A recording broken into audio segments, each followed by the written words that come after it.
Well, hey, everybody, thanks for joining us today. I'm Sean, the Director of Consulting here at the Unstuck Group, and I'm really glad that you're here for this conversation.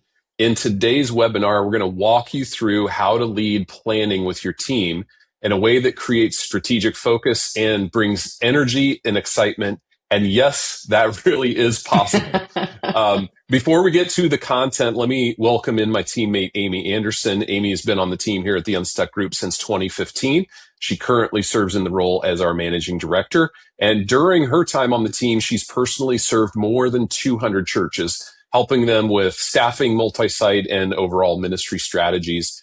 Amy, when people hear the term strategic planning, they may not necessarily hear exciting or thrilling at the same time, but you and I do, don't we? Yeah, we love talking about this. In fact, I just had a front row seat with the leadership team at my home church. They went through planning in early January, and they had such solid, helpful conversations. In fact, two of the leaders on the leadership team were new in the last year, so those conversations helped get everybody aligned, as well as it brought clarity to the strategic priorities of 2026. And there's always so much work ministry teams can be working on throughout the ministry year. But a day like that just helps them identify what the team must work on over the next 12 months. So that's exciting to me when you get that kind of clarity. Yeah, I had my first legitimate strategic planning experience in the church back in 2012. And before that day, it wasn't that the church I was in wasn't being strategic. We just weren't all being strategic about the same things, if that Yep, makes sense. it does. We weren't on the same page. We didn't have the same goals. But once we had the right people in the room together and talk through just a logical, thoughtful process to get everybody pointed in the same direction, there really was a sense of excitement about what we could accomplish. And maybe more importantly, there was a sense that we were clear for the first time in a long time, that we could kind of go run after our individual responsibilities and not wonder if everybody was working towards the same outcomes. In my conversations with pastors and church staff teams, they normally have some hesitations about strategic planning. There are a few common reasons I think that these come to the surface. For one thing, many of them have done strategic planning in the past, and they didn't really see any results. Typically, their self-assessment is that their planning just lacked follow through. There's also, I think, a lack of confidence around strategic planning. A lot of pastors feel responsible for it, but they aren't really sure how to move forward with it. And honestly, many pastors admit that it's not in their wiring to lead that type of conversation. It's just not how God's designed them. But of course, you and I, Amy, we've seen the opposite to be true. When it's approached the right way, strategic planning can actually bring a new sense of energy and passion for the work and for the mission field. I think that God's called these churches to. It can feel like clarity on where you're headed and what your next steps are specifically. And it can, I think for a lot of churches, feel like a defining moment in the life of the church, and like the most focused and unified the team has ever been. And that's why we wanted to talk about that today specifically. We want to help you as a leader reclaim strategic planning really as a spiritual experience for your team, not just a corporate exercise. We want to help you move from, we're just building this plane while we're flying it, which is what a lot of churches say they feel like, to a healthy rhythm of planning that simplifies, clarifies, and actually gets you moving as a team. So, Amy, you, I know, have walked alongside personally more than 200 churches now through this process. When you first sit down with a team that maybe is a little bit skeptical, what are some of the emotions that you see on their faces when they hear the words strategic planning? Yeah, Sean, I think I see a lot of anxiety and sometimes cynicism in the room. As you just mentioned, many leaders have been through some form of planning process before, but they're often heavy, complex, and like you said, it didn't lead to follow through. In other words, there were probably like lots of words, catchphrases, a 3-ring binder, but then it didn't make a difference. In fact, I was just talking to a pastor recently, and they had said that their church had gone through a process like this shortly before he had joined the leadership team at that church. And he said all the ethereal, abstract work, it actually caused more confusion than helpfulness. He said he felt like it actually slowed the church's progress down. And that's not an uncommon thing that we hear. So I think one of the biggest misconceptions is that strategic planning is about creating a long, complicated document instead of just clarifying the next steps that matter most right now. And if you guys are around us, you know that's what we're committed to at the Unstuck Group, because we value action, not 3-ring binders. And it can be incredibly energizing work. And with this spiritual emphasis, right? Starting with scripture, starting with prayer, and the shared desire to see God's will done in their community where he's placed their churches. So it can be a different process than what you've experienced in the past. Yep. So on today's webinar, we're going to try to push you towards making a decision about your future. And this is it. We hope that through today's webinar, you will get a fresh perspective on what strategic planning in ministry can look like and feel like, and that you will commit to implementing some of these practices, the best practices we're going to share today, this year in 2026. So we're going to walk through this and approach it in 3 really sequential steps. First, we're going to talk about how to clarify what the win is for strategic planning and also what it isn't. Secondly, we're going to focus on how to choose a process that will create action in your church and not stall out. And then the last thing is we're going to talk about how to choose the planning team and how to build buy-in with everyone who maybe isn't even in the room that day, which is a really important part of any of these processes. So in all 3 sections, we're going to share some of the best practices from our experience facilitating strategic planning with now over 750 churches, which has been quite an honor for us. Yeah. Before we get into that content, let me share just kind of a few housekeeping details here. You can submit your questions throughout today's conversation for our live Q&A that Amy and I will be doing at the end of the webinar.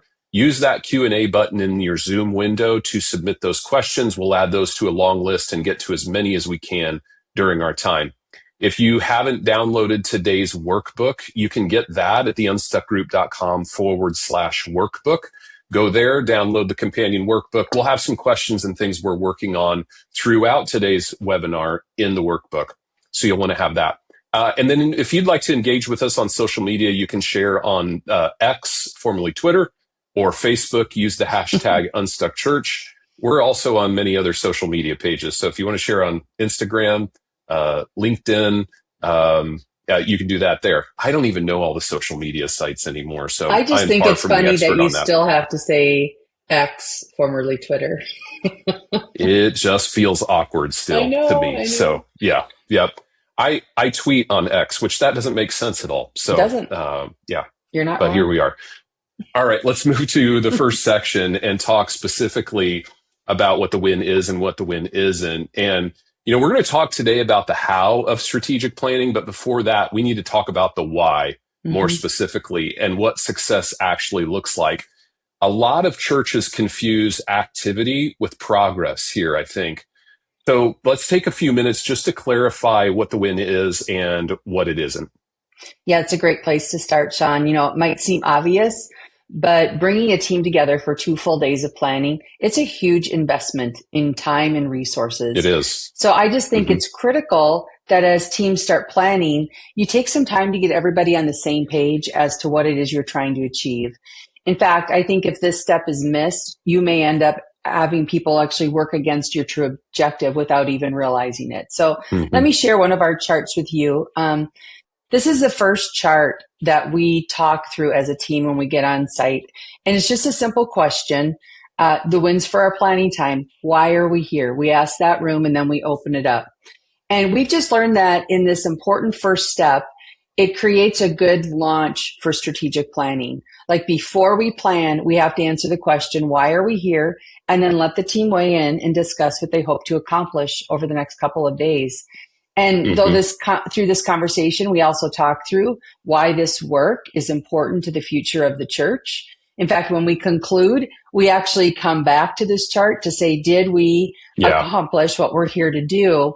And then we ask the question, like, with all the things that we just planned, do you think that's going to make it, our conversations today are going to make a difference with how well we reach and disciple people? So there's kind of checkpoints in Hmm. there, but this foundational conversation, it really brings clarity to what it is we're trying to accomplish. We come back to it at the end to make sure we dotted all the I's and crossed all the T's. So that's just an Hmm. example of kind of the healthy way to bring clarity to your win for planning.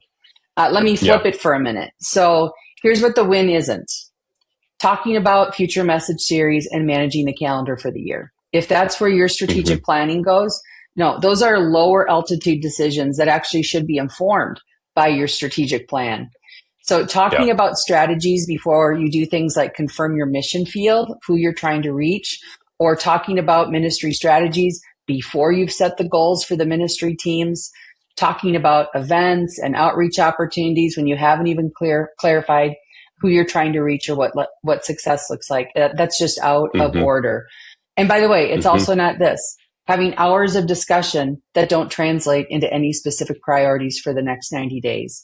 So again, this is Yeah. a big investment of time. Identifying the win in advance is so important. And when that win is right, the team actually walks away feeling focused and hopeful, not overwhelmed. Because Sean, you know this, Hmm. you can see it in the room when you start planning conversations, before you throw up the first chart. Nobody wants to do more stuff. So they're actually feeling Right. like strategic Yeah. planning is just going to add more to their plate. But a process, when it's done well, I'm just saying from frontline experience, they walk away focused, hopeful, and not overwhelmed. Yeah, that's good. Amy, the chart that you referenced, just, asking that question, why are we here? I think it also can be helpful for lead pastors and senior pastors who gather their team together to hear from their team. I was with the church recently that had the right people in the room, had a Mm-hmm. great group of leaders in the room. But as we went through that simple conversation, just asking, what are the wins? If we came out of this planning time and solved this, what would it look like? What would you feel like that was worth my 2 days? Mm-hmm. And the pastor heard a lot of things that he wasn't necessarily expecting. Because, the pace of ministry, we move so fast on a week to Mm-hmm. week basis. It's hard to slow down and really get the full perspective of the team on, what are the areas we have questions or confusions or need clarity right now. So it can be really helpful for pastors just to ask that simple question and Mm-hmm. hear from their team. What would success in a planning conversation look like to you? Mm-hmm. That will give you a lot of interesting information. I was working with another church recently just to give bit of a story on what planning isn't. And we got to the part of our planning process where we're supposed to be talking about vision. Mm-hmm. This is kind of the moment where we're dreaming those God-sized dreams and asking, where's God leading us next as a church? And this is so important to the planning process because really we're trying to stay, like you mentioned, out of the weeds of the day to day and look above that. And as the team started sharing, what came out of them were things like, we need to hire some administrative support, or we should build a prayer room. And another one I heard is, it'd be great to bring in a few interns. Now, just really clearly, those aren't bad ideas. In fact, they may be necessary ideas, but they're not vision. Those aren't Mm-hmm. visionary ideas. They're solutions. They're tactics. Those are the weeds of the day-to-day ministry. Defining real vision is very different than that. Vision is a specific, measurable set of goals that are compelling to your people and cause your people to want to lean in. That it inspires them to give their time, prayer, and financial resources because they can see this is where the church is headed and this is Mm-hmm. why it matters. And I think this is where so many church teams get stuck in the planning process. There is this natural pull towards the urgent, what feels urgent for them, the operational, the practical details that feel productive in the moment. But that's not the win actually for strategic planning. And as a pastor, as a leader, it could actually give you some insights to maybe you do have the wrong people Mm-hmm. around the table. The right people would be thinking at a different level. They would be thinking more strategically, bigger picture. Mm-hmm. The win really is getting your head above the waterline long enough to ask the bigger question, God, what's next for our church? And once you get clear on that, then you begin to put a plan in place together to move towards those goals. So, Amy, I wonder, could you share some more about what the real win is that churches should be shooting for, at least from the unstuck perspective? Yeah, I think the real win here is alignment and accountability for action. So let me show you another core chart Hmm. from our consulting process. This is the strategic alignment pyramid, and it's all about taking all the work we're doing and aligning it so that we are pulling in the same direction. Because when alignment is in place, everyone in the organization has clarity around how their roles, what they do, connect to this bigger picture of the vision to where we're going. Hmm. They're in tune with what success looks like. They're able to hold loosely to these strategies, these hows, because the mission is more important. It's more foundational. So we use this visual to guide our planning process. First, down here at the foundation, and again, pyramids are built from the bottom up. So foundations don't change a lot typically. They typically are things that we've defined. We might wordsmith them, but they're just foundational, and it's what we believe. It's why we exist as a church and who we want people to be becoming as we do our ministry. And then we have this directional level of the pyramid. And this is where we talk through the next question. Again, we're working our way up this pyramid, but where are we going? Right? That's that 3 to 5 year kind of vision, bold moves of where we're going. What are the things Hmm. that God might want to do it? The mission goals here. This is the 1 year expression of what success looks like for the next year in multiple areas, right? Reach metrics, discipleship metrics. The strategies define the how. And again, this is the work of the senior leadership team in planning to really look at if we want to reach this many people, if we want to see this many people connected and serving, if we want to see this many people baptized, well, what are the strategies to do that? We always should set the goal first and then ask how. And of course, structure is a piece of that. And at the very top of the pyramid here, this is how we connect all of these goals here and break it out by ministry strategies. So I just think that's a helpful way to stack the work and stack the thinking of planning. Because when you get to the Yep. end, really the entire team should be able to answer questions like, why do we exist? Who should we be reaching? How are we going to reach them? How are we going to disciple them? What bold moves is God calling us to make? How do we get moving? What's my role? And what am I responsible for in the next 60 days? Hmm. That's the Hmm. clarity and the alignment that you want to get to through a healthy planning process. That's good. Yeah. Here's another big win that I think comes from strategic planning, and it's one, Amy, that we don't talk about enough, but we probably should. That's that it actually makes pruning possible, Hmm. because the goal of planning isn't to do more. Right. Most churches are already good Right. at that, right? The real win is planning better. So scripture talks about this idea of pruning in really vivid language. In Isaiah, God describes what happens when a vineyard isn't tended, when there's no pruning, no hoeing, just, briars and thorns everywhere. So in other words, things don't just stay neutral, right? If you Right. don't prune, things grow wild. Yeah. And not in a beautiful kind of wildflower garden kind of way. It more like a no one wants to walk through here anymore kind of way. So biblical pruning has a few important characteristics that I think church leaders need to remember and understand. First, the pruning is intentional. Scripture says specifically, he cuts. Someone is making a deliberate decision.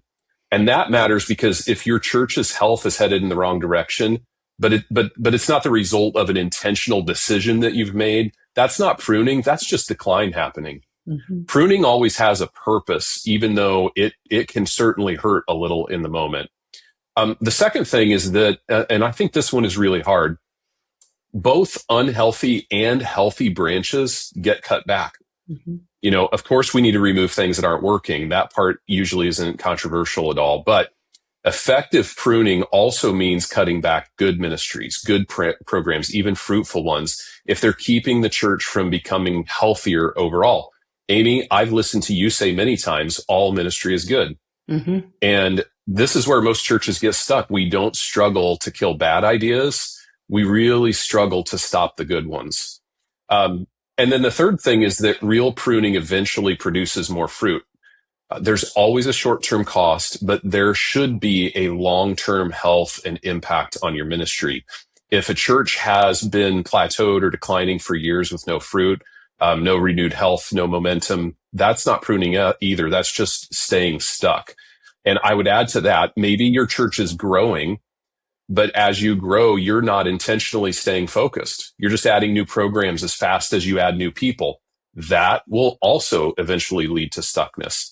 So strategic planning, I think, gives leaders permission. Actually, I would say maybe the responsibility to Mm-hmm. ask what needs to be cut so that we can become more focused on what matters most. Because here's what's true. If everything is a priority, nothing is at the end of the day. And pruning is how God helps us remember that. And that pyramid that you just showed, Amy, I think specifically if you look at that center section and you think about your vision, goals, and strategies, when you get really focused on the right strategies, and I talk about this in terms of strategies are just the areas where we're prioritizing the best of our time, people, and financial resources.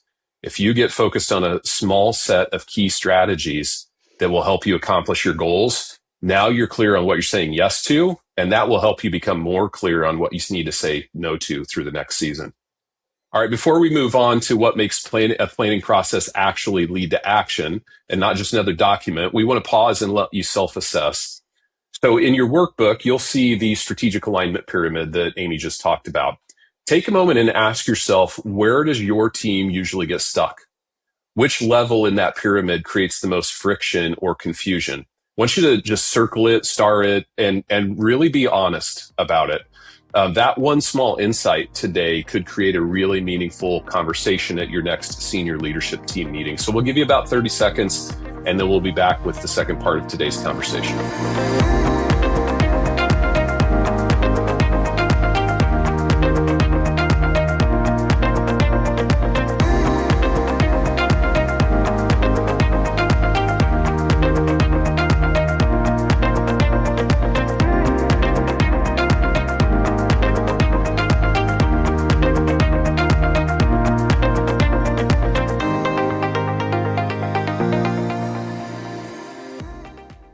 All right, let's talk about process. Most churches technically do planning. They schedule the meeting, they bring some snacks in, which I like when they bring snacks, and they have the whiteboard set up. Everybody leaves feeling pretty good about the conversation. And then, Amy, nothing changes. You've probably been in those meetings where the intentions really are sincere, but there's just no clear ownership, no dates on the board, no real follow-up. The plan exists, but it feels like it's only in theory. Or sometimes this could be even worse. It's on a Google Doc that nobody's opened since the meeting ended, right? Right. So this is usually where things begin to break down, not in vision, but it's on the execution side. So Amy, you live in this space every single week. When a church says to you, we've done planning before, nothing ever happens afterwards. What are the most common breakdowns that you see in that process? Yeah. Well, first, as you alluded to, the process stops at the conversation. So you can have 2 amazing days of conversations, even naming the specific things that need to be worked on. But if you leave that meeting with no clear deadlines, no clear owners of those initiatives, and no date to get back together and check in on the plans will die. Because when the ministry is done, that grind of ministry kicks right back in, right? I learned this year, Sean, that the second Friday in January generally is called Quitter's Day. Have you heard that? I haven't. Okay. But when you say it, it makes sense. It does, doesn't it? It's defined as the informal day when many people abandon their New Year's resolutions because goals are too ambitious, they're poorly planned, and lack sustainability, and studies showing many give up within weeks. So I think I could overlay that to like a poor planning session. The informal day when ministry leaders abandon their strategic planning initiatives because goals are too ambitious, poorly planned, or lack sustainability, with studies showing many give up within weeks. So that hits too close to home. I know. But, and I do have so much empathy because I remember being in ministry, and it was for us, it was 6 days a week, and it was a grind. But great plans, they have ownership, clear deadlines, and clear check-in times to review the progress. And if there's not accountability with those dates, I just don't think it's ever going to become urgent or important work, even though it probably is urgent and important work. I mean, Sean, even with owners defined, right, and dates written down, plans can die because of the grind of ministry.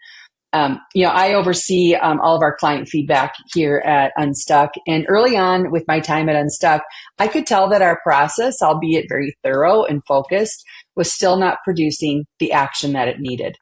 For a backdrop or context, we actually survey our clients, the churches that engage us, 6 months after we're done with the process, because we don't want to inspect if they enjoyed the process.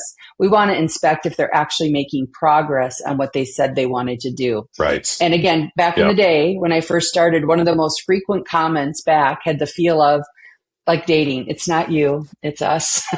In other words, we created a good plan and then we struggled to implement our plan. So now we pay attention to the feedback we get so we can continuously improve the process. And I'm happy to say I went back. I haven't heard that feedback since 2024. And here's what the pastor said. He said, we had asked him, what's your biggest challenge? And he said, people's busy lives. We did not plan our next 3 quarterly meetings when we finished the process. He said we should have put it on the calendar. We had a 3-month check-in scheduled that got pushed back to 6 months. That sounds so familiar. And he said, and this was when we surveyed him. So he goes, so 6 months later now, it feels like we're restarting the whole process. So scheduling the accountability check-ins, it's so important to getting it done, and then just holding fast, even if you struggled, because if those conversations age, you're going to forget. And like this gentleman said, it's going to feel like you're restarting. Another common breakdown, I think, is caused by creating plans that are too big. When the plan ends up us trying to tackle everything at once, it's just, it doesn't work. We have to focus. And then we get it, right? After 2 days of talking and dreaming, it's easy to be, it's easy to fill up an entire chart. And actually we do. They fill up the entire chart with things that they want to get done. We do this with the teams every week. But if that long list becomes your marching orders, it just won't get done. Again, when we serve churches, we use what we call the Unstuck Way to guide how we lead and facilitate the conversations. And one of the principles is that we prescribe in increments a church can handle. In other words, we help the church take that long list and boil it down to 2 to 3 initiatives that take first priorities. And Sean, I don't know if you experience this, but when I'm with teams, they are always so much more optimistic that they can do more than 2 or 3, but we know better. We know better. We've done this many 100%. times. We've read the feedback. Right. Remember that ministry grind that's waiting just on the other side of the door? So churches that don't narrow down the scope of priority action set themselves up for a lot of great discussion, but very little action. So the best practice that I see in healthy churches include what we talked about. First, create a simple, at-a-glance plan with a limited number of priorities. That's the final page of planning. Second, you need to assign a champion for each one of those. So a champion, of course, is the one who's going to lead the team, build the team, set the targets, ensure everyone's working to what they committed to over the first 90 days. They are the project managers of sort for their specific initiative. And then lastly, build in that recurring meeting or check-in to review progress, to celebrate wins, remove barriers. Those 3 simple steps, they turn good ideas into action and are the foundation for real execution. That's really good. Yeah, I was with a church recently who went through that process of trying to focus in all of their ideas on, I challenged them just 3 things that you're going to work on over the next year. And I usually tell them, hey, if you could just choose one thing you're going to focus on, I'd be thrilled. But most churches would probably kick me out the door if I said only one, right? So we're going to focus on 3. And that was the hardest part of the process for them. It was. We created a long list of a lot of great action items that they needed to get done. But for them, it was excruciating to say, we're only going to focus on 3 of these right now. And again, that's why it's good to have somebody from the outside come in and guide you through this, because I know that if they choose more than 3, they're going to go back to the whirlwind of ministry. And they're either really going to struggle to make progress on getting things done, or they're going to fill those tasks in the gaps and cracks of their schedule, and they're going to be done poorly. And you know what else a facilitator does, Sean? What's that? They also manage the room when they're like, well, I think 1 and 3 go together. And then that actually goes with number 7. And they try to cram everything into one initiative so that everything gets represented. Yeah, that's right. And there are aspects on that long list that it doesn't mean you don't do any work on it now that you're aware of it. But it just means it's not the thing we're going to build a team around, put a big process to. I mean, we can do continuous That's right. improvement as we do ministry, but yeah, boiling it down is key, and it Hmm. often is the hardest part. Yeah. And there many times on those long lists, there are things that really just are tasks. Hmm. It is a one person responsibility and it goes on somebody's task list. And that's not an initiative. So we'll kind of offload that to somebody else. The other fun thing about this church that I was with, you talked about having a champion for the plan. So I asked them at the end of the planning time, right, who would be the key person to make sure that this plan keeps moving forward, that it doesn't get stuck, and that project manages this for us. And everybody in the room pointed at one person. So they knew who has that gifting, who Yep. is that person who could do that, who's gifted and equipped for that. And that person is really key to this process because again, everybody will go back to their own responsibilities. And if we don't have someone saying, we're going to keep this moving forward, that can be where the church gets stuck. So, all right. Really those best practices for strategic planning, they create movement in any organization, Amy, but we know that we're talking about church leaders here today. So let's dig a little deeper. What's a critical aspect of strategic planning specifically for churches, specifically to make sure that those churches create strong action? Yeah. Well, let me throw one more of our charts up here. As we work with churches on creating their spiritual engagement journey, we just really emphasize, does your church have engagement strategies for both reach strategies and spiritual formations? And I think this is a distinctive in the church because we have people all across that journey of becoming like Jesus, which makes planning really important. We've got to isolate this part.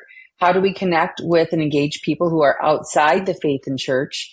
That's a different strategy than how will we help people take their next steps towards Christ and follow Jesus. So it breaks it down. There are some churches, of course, who don't do both, or they really overinvest in one half and the other side is starving. That's never going to be a healthy church either. And we don't have the time, in the scope of this webinar to get into the details of how to create both of those. But I think specific to ministries, it's crucial that your planning process include conversations around both of those spiritual engagement journey halves. That's really good, Amy. And don't you think that a lot of the churches that we engage with, that as we go through that conversation, they kind of self-assess, hey, we seem to be better at this side and not this side? I can even see it in their staffing numbers. When we go and we look at structure, there are some churches that are very staffed for one half of that. And the other side doesn't have the same investment. Very true. So this conversation can be really helpful because we do see the healthiest churches have a sense of balance between both the sides of the Great Commission there. All right, let's pause here just for a moment and make this more practical. So think back to the last time that your church went through a strategic planning process like this. What were the big initiatives that you identified? And then let's be honest, did any of them stall out somewhere along the way? If so, don't beat yourself up. Instead, I want you to take a minute and jot down a few thoughts on why that might have happened based on what we've talked about today so far. Was it just a lack of clarity in the plan? Was it a lack of ownership? Was there follow through that was missing? No judgment from us. This is going to be in your workbook for your eyes only. But this is a little moment of reflection that might surface exactly where your next breakthrough for planning needs to happen. So we'll give you about 30 seconds to do that, and then we'll be back with the last part of our conversation.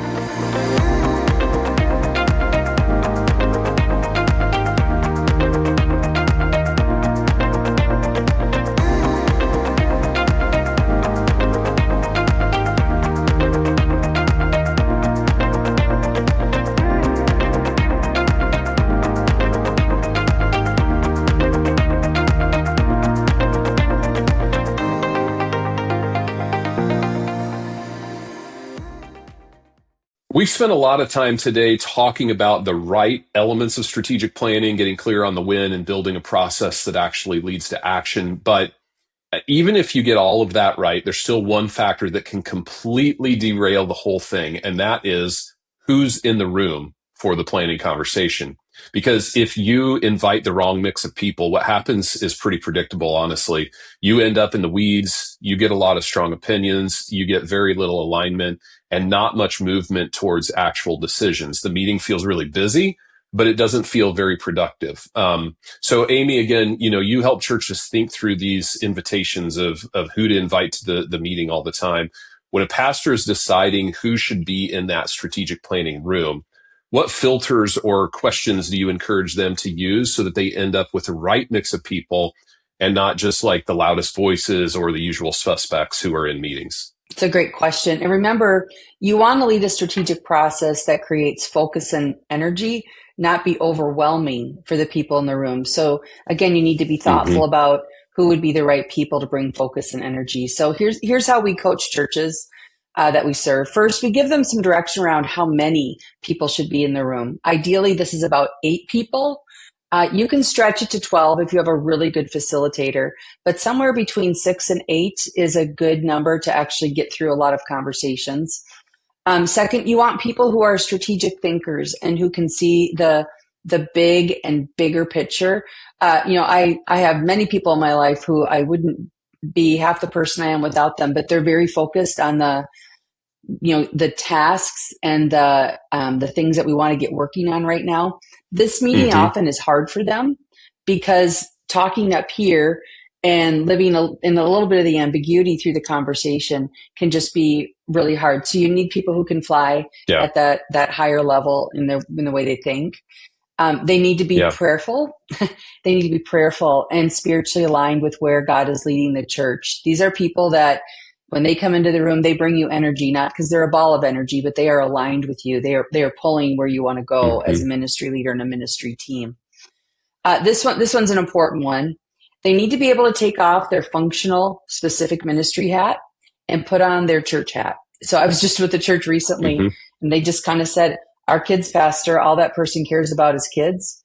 This person cannot, get out of that ministry lane and think about the church. That is the wrong person to have in the room. They have to care about the church as a whole and not just their ministry area. Next, they have to have a bias towards action and follow through. And tied with that, you need people who have a high level of leadership capacity, because coming out of this planning time, you actually need people who can potentially lead your initiatives. And if you have a room full of doers, not leaders of people, you won't actually have the leadership bench in the room to draw from when you're assigning leaders to your initiatives. I mean, you can grab someone from outside this team to lead them, but they just missed all the conversations. So the people in that room have the most understanding of where you've been and where you're going. So you need leaders in there so they can lead teams as a result of this. Now, the team itself, it's likely that there are many of your lead team members or ministry directors, but I would just also encourage you to be thoughtful of thinking through your organization as a whole. Are there any additional thinkers, leaders that you want in the room? Like, is there some diversity that you want to seed into the discussions, right? If everyone is the same, if we're all the same age, same gender, same fill in the blank, we just lose a little bit of perspective. So, and if you have a smaller staff, it might be, inviting in a few key lay leaders, who meet the other qualifications, but can bring some diversity to your thinking. So, this planning team will definitely shape the plan. But remember, you also need a strategy after that for bringing the rest of the staff and the key volunteer leaders along, so it doesn't feel like the plan came from the leadership team and it was just handed down, came down from the mountain, but rather a shared direction, that the church is going to be moving forward. So that's an important piece too. Yeah. Well, let's talk about that for a minute. Once you, as a pastor, you have that core team in place. How have you seen churches successfully build that buy-in with the rest of the staff and maybe some of the volunteer leaders who aren't in the room for the planning conversation? Well, let me focus this on what it means to successfully communicate with staff teams, because how the same principles will apply as you cascade that to volunteer teams. So for building buy-in with the staff, churches that do this well, first they communicate, you actually said this in the intro, they communicate the why behind the planning process, not just the what that came out of it. So they share why they stopped to plan. They share some of the learnings when they went through assessment questions, which we talk about a lot on the podcast. The first part of planning is to assess, like, where are we strong? Where are our challenges? What are our pain points? Because it's those pain points that typically trigger planning processes to help people understand, that and why we can't stay here. And then the next, of course, is here's where we're going. So they share a picture of the future, the desired future of where they're going to go as a church. They share where they believe God is leading their church over the next 3 to 5 years. They share the plan and the strategies that they've confirmed. And, it just includes sharing the key priorities that came out of planning in just simple, memorable language. And then I think after you've shared those two things, invite questions, invite feedback instead of just announcing it as a finished plan. I mean, I think you can kind of say the cement's not fully dry. We wanted to get your voice in on this and respond to it and give us input. Remember, you don't want to give the decision away. You're looking for their input. You're not asking them to make the decision, but then let people just interact with the plan. Going back to the strategic alignment pyramid here for a minute, this process, as you roll it out, as you begin to share things like, here's where we're going over the next 3 to 5 years. Here's what success looks like us as an organization, as a church, as a full team. Confirm your primary reach strategies, your primary discipleship strategies, any key initiatives that come out of building towards this vision would be in there. And then up here is where we take these mission goals, organizational goals, and begin to break them out by ministry area. And I think that's exciting for ministry leaders when they have clarity, like, yeah, we want to see 300 new people get connected to our church next year. And by the way, 30 of those are students. I'm just making numbers up. They probably don't even align. But anytime a ministry leader goes, this is actually what they're hoping I will get accomplished in my ministry. And this is how it actually contributes to the overall goals of the church. It just provides focus and clarity for all of your ministry leaders. That's very good. Well, let's pause again and just make it really practical as far as next steps. In your workbook, take a moment and list 5 to 10 names of people in your church who fit with what Amy just described. These might be staff members or high capacity volunteers, people who are spiritually grounded, can think beyond their own ministry areas, and will actually help you move things forward. And just to be clear, we're not asking to make a final guest list. No invitations go out today for your planning meeting. This is simply a starting point to help you think differently about who belongs in the room when it's time to plan. So we'll give you about 30 seconds, and then we're going to be back to answer some of your questions in our live Q&A.